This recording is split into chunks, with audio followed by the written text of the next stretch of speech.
Let's say we are given this series that we have right here. Okay, we are given to say s sub n is equals to a plus a r plus whatever is here. Okay, up to um, a r to the power n minus one. Okay, so this is a geometric series.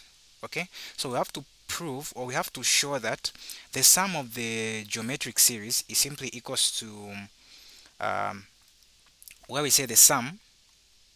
Okay, we say the sum, which is our Sn, S sub n, is equals to a, which is our first term in this case, then our r, the common ratio, multiplied by, to the power n minus 1, then we divide by r minus 1.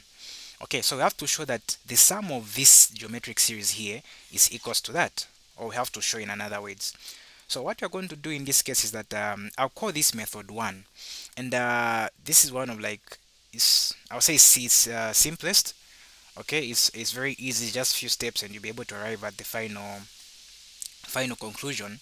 And the method 2, I'll try to use mathematical induction so that we see what we're going to get, so as to be satisfied with whatever that we are doing here.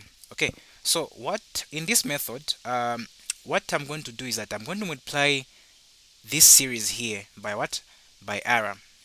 Okay, so that gives me more, like, let me say I'll call it equation 1. All right, so if I multiply that by r, okay, which is our common ratio, I'm going to have r s sub n is equals to ar plus ar squared plus whatever is there. Then we are going to multiply what we have here by r, so this is simply more like you have your r, ar to the power n minus 1 multiplied by r to the power 1 there.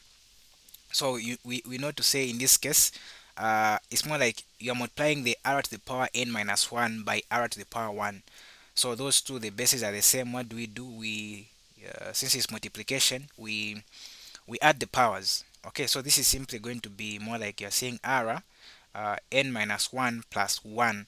That will give us what? A r to the power n. Okay, that will give us a r to the power of n. So now, this that we have right here, I'm calling it equation 1. Okay, let me call this equation 1. If we were to classify it as an equation, call this equation 1. Then let me call this as my what? My equation 2. Okay, so what you're going to do here is that I'm going to subtract equation 1 from equation 2. Okay, I'm going to say we're going to say equation 2. Okay, equation 2 minus equation 1. Let's see what we're going to get. So now the thing is that you are subtracting you are going to say r s sub n minus s sub n here. So this is simply more like writing it like this. R s sub n minus s sub n is equals to. So now um, this part here, so you're going to find that here we don't have an a. That's going to subtract with that a there. Okay, so what does it now become? It's more like 0 minus, it's going to be more like 0 minus what? Minus a there. We don't have any a here. Okay, we don't have any a before this term after we multiplied, but we have an a here, which is our first term, of which, since we don't have a first term in this case, we're just going to say 0, because we don't have a first term in the second equation, minus the first term that we have in the first equation. Then what about this one here? We're going to say this one minus this one, that would be a 0. Okay, then this one here. Okay, you keep in mind to say from this one, what was following here was, what was following at this point was simply a to the power what? Ar to the power 2, and the pattern keeps on going and going. You're going to go to ar to the power 3, and it keeps on going. So you're going to find that this one is going to subtract with what was here, this one with this one right here. Okay, so now what about this part?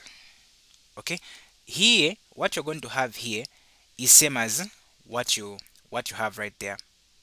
Okay, so this one subtracts that one there, so meaning on this part, because you observe to say your a to the power, your ar to the power n is greater than ar to the power n minus 1. So this one was supposed to be somewhere here after this term here.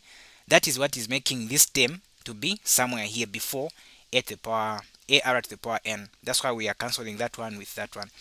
So now the thing is that we don't have ar to the power n in the first equation, but we have ar to the power n in the second equation. So it's like second equation minus first equation, whatever that we have. Here we have 0. Here we have what? Ar to the power n. So that will simply be plus ar to the power what? To the power n. So where I have reached now, it's just a matter of we can correct the like terms here. What is similar on this side? It's s sub n. I'm going to have r minus 1 equals. So I can write this in this way. I can say this is ar to the power n minus a, of which this is s sub n minus, multiplied by r minus 1 is equals to a is common. So I'm going to have your r to the power n minus the 1 there. So you make s sub n the sub of the formula. So this is going to be s sub n is equals to a. Okay, then I'm going to have your r to the power n minus 1 divided by r minus 1 there, and that is simply how you come up with the sum of the geometric series. So this is how we go about the method where you multiply the first equation by r so that it gives you the second equation. Then you just subtract your your first equation from the second equation. So now here when you start doing the subtraction, it's just a matter of you knowing to say, okay, which term is bigger than which term. Okay, because if you observe the pattern that this is following is simply from a, you're going to have your ar. From ar, that would be your ar squared. Ar squared, that would be what? Your ar to the power 3, ar to the power 3 to ar to the power 4. And you observe to say this is the first term, second, third, fourth, fifth. So it makes sense that at the end we have ar to the power n minus 1, because on the fifth here, if you put 5 here, that would be like ar to the power 5 minus 1. That would give us ar to the power 4. That's how it comes about. So it's very key, it's very, very important that we understand which term is bigger than which term, because as you are subtracting the first equation from the second equation, you having those facts is going to make it easier for you as you come up with or as you show that the sum of the geometric series s sub n is simply equals to a fraction where you have the numerator as a multiplied by r to the power n minus 1 and the denominator r minus 1. And that's simply how you go about this method. Thank you very much for watching.